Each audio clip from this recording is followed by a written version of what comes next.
dakika 90 zinakamilika, Simba tayari ameshapoteza bao 2-0.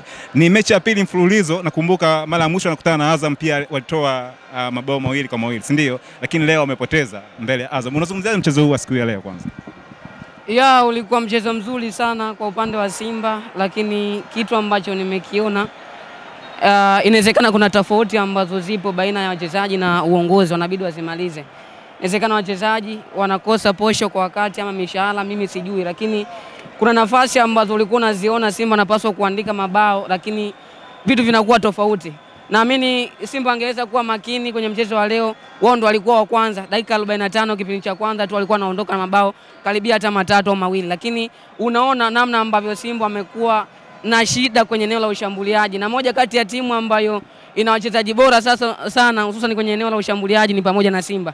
Ina wachezaji ambao kwa vilabu vingine kama Young Africans, Azam FC inawapata wachezaji, basi inawezekana timu ikawa tishio sana, lakini Simba na kila kitu ambacho sifikiri kuna shida gani, lakini inawezekana tukawa tunazipeleka lawama kwa makocha moja kwa moja, lakini bado kuna changamoto kubwa sana kwa sababu kocha wa Simba, meneja aliondoka kwa sababu hii, si ndio?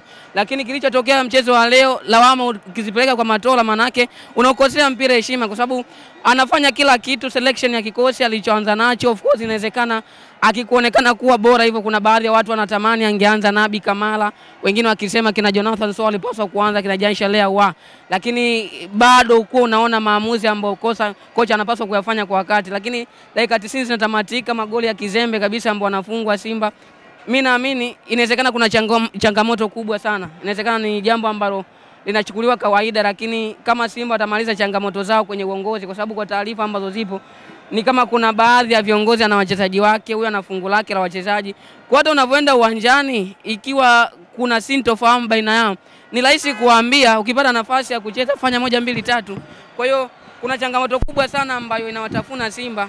Mechi ambazo unapaswa kushinda kuzipata alama 3, unadondosha alama kirahisi kabisa. Kwa mchezo wa leo Simba alikuwa anaondoka na alama yoyote, yani amezikosa 3 basi hata alama 1, lakini dakika za mwishoni kabisa tazama kinachotokea. Kwa hiyo kwangu mimi lawama ukiniambia nimpelekee kocha, binafsi sioni kama kocha alikuwa na makosa yoyote, lakini lawama inawezekana ziende kwa wachezaji moja kwa moja, uongozi sasa wamalize tofauti zao. Kipindi cha pili Simba kimebadilika nini kupelekea Azam kuibuka na ushindi? Tuongelee kiufundi kidogo sasa. Kitu cha pili ambacho kilibadilika, kwanza tayari Azam FC walikuwa wanaona ni kama inawezekana. Kipindi cha kwanza ni kama waliwaacha Simba waweze kucheza mpira, lakini wamerudi second half, kocha Ibenge akawa tayari ameshaona ubora wa Simba na udhaifu uko wapi, akaanza sasa kutoa mbinu zake kwa wachezaji, namna ambavyo ya kwenda kutekeleza kila alichokuwa anakihitaji. Ukaanza kuona tayari Azam wanabadilika kwenye eneo la katikati. Mwanzoni walianza na Sedio Kanute, baada ya kutoka akaingia Kaminko. Unaona tayari ni kama Simba akawa nafikika kirahisi, na ndio muda ambao kocha anafanya maamuzi pia ya kumtoa Arasani Kante. Kwenye mchezo wa leo mchezaji ambaye amefanya kila kitu vizuri ni pamoja na Kante, lakini bado uoni kwenye kile ambacho timu kama Simba inapaswa kuwa nacho na kikosa. Nafikiri haukuwa mchezo mgumu sana kwa Simba. Ulikuwa ni mchezo ambao Simba alikuwa anaondoka na alama, yani alama 3 au alama 1 Simba alikuwa anaondoka nao kwenye mchezo wa leo, lakini baada ya dakika 90 makosa ambayo wameyafanya tayari wanakwenda kuwagharimu. Kwa hiyo kiufundi nafikiri Azam walikuwa bora sana, hawakutaka kupishana na Simba muda mwingi, lakini pia walijua madhaifu na ubora wa Simba uko wapi, and then wakawa wanautumia kama faida. Kwa mchezo wa leo Faisal ambaye amekuwa hatari sana, hakuwa na movement nyingi sana, lakini utapenda kitambara bora namna ambavyo alikuwa na wakati mzuri sana. Tokea dakika ya kwanza ya mchezo alianza kuonyesha huo hatari, na unarudi kwenye ile eneo na mkosa mchezaji kama Lucien Derogo ambaye amekuwa ni chaguo la kwanza na ubora wake kila mtu anajua. And then baada ya hapo ukaanza kuona sasa ni kama Simba anapoteza umakini kwenye eneo la kujilinda, wanaruhusu bao. Uwezo wa Wilson Nangu licha ya kuruhusu bao mbili, lakini ni kama mchezaji ambaye anamwaga damu na jasho kwa ajili ya timu. Inawezekana mchezaji ukao unajitoa sana, lakini kama upati support kwa wachezaji wenzako bado hatutokuzungumza kwenye daraja la huo ubora. Lakini kwa namna ambavyo nimemtazama, ukiniuliza man of the match kwenye mchezo wa leo kwa upande wa Simba nitakwambia ni Wilson Nangu. Lakini kuna nafasi ambazo ukienda sasa kwenye eneo la mwisho, yani kuanzia nyuma kwa center back, eneo la katikati Simba anatoka vizuri, lakini shida iko mbele. kuna nafasi ambayo Joshua Mutale tayari goalkeeper ameshatoka golini, ni yeye na goli akashindwa kufunga huo mpira. Kuna shuti ambalo amelipiga Elim Panzu nje ya 18 linagonga nguzo. Utegemea Steven Dese Mkwala kwa ubora ambao alikuwa nao msimu uliopita, alikuwa miongoni mwa wafungaji ambao walikuwa na nyakati bora sana, lakini anashindwa kufanya hivyo. Kwa hiyo nadhani walichokifanya Azam walistahili kuondoka na alama 3 kwenye mchezo wa leo, kwa sababu amejua kutumia madhaifu ya ubora ambao waliuona kwa Simba, lakini pia waliona ubora na madhaifu wakaweza kuyatumia kama faida kwa upande wao.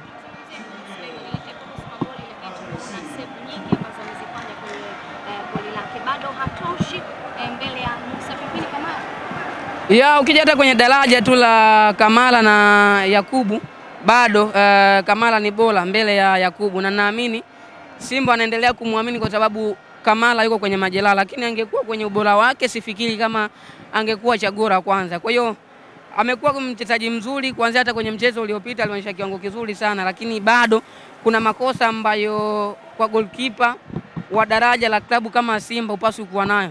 Mtazame namna ambavyo anarejeshiwa mipira, lakini kuna namna ambavyo unaona kuna baadhi ya mipira unapaswa kuidaka and then anafanya maamuzi ambayo ni tofauti. Kwa hiyo bado si mchezaji ambaye anapaswa kuwa wa kwanza mbele ya Kamala. Sufu, tukiachana na mapungufu ya uongozi ambao umeyazungumza kwamba ni karimu timu kwa namna moja ama nyingine. Binafsi kwa namna ambavyo Selemani Matola amechagua timu yake, anatosha kuendelea kuvinoa kikosi cha Msimbazi Simba kuelekea mchezo unaokuja mara baada ya mapumziko.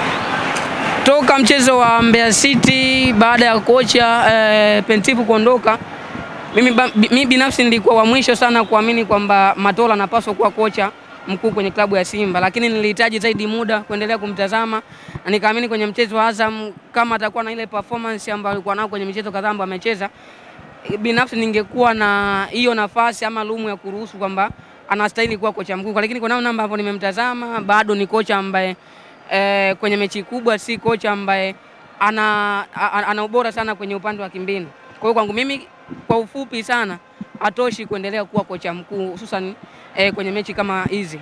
Zina pressure, watu wanahitaji matokeo zaidi kuliko kitu kingine. Inawezekana akajikuta anafanya hata maamuzi ambayo sio. Tazama hata kikosi chake ambacho kilianza kwenye mchezo wa leo. Alianza na idadi kubwa ya viungo washambuliaji kwenye eneo la juu kule.